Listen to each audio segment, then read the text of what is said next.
Trump ने मान लिया 100 सैनिकों को ईरान ने दहलाया।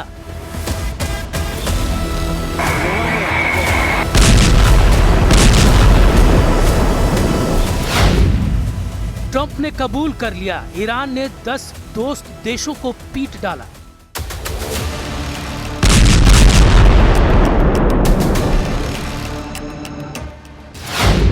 अमेरिका ने ऐलान किया अब ईरान बचेगा या उसका एटम बम।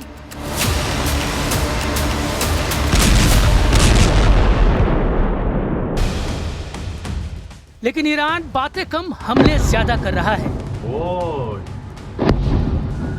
ईरान ने फिर से कुवैत के एनर्जी और पानी के इंफ्रास्ट्रक्चर पर भीषण बमबारी की है। कुवैत ने जानकारी दी कि उसके बिजली और डिसैलिनेशन प्लांट पर भयानक हमला हुआ है। लगातार चौथे दिन ईरान ने कुवैत पर कहर ढाया है। कुवैत की तरह ईरान 5 देशों को कुचल रहा है। लेकिन अमेरिका की मार भी बड़ी डरावनी है। सुपर पावर ने अपने विनाशकारी हथियारों को युद्ध में झोंक दिया है।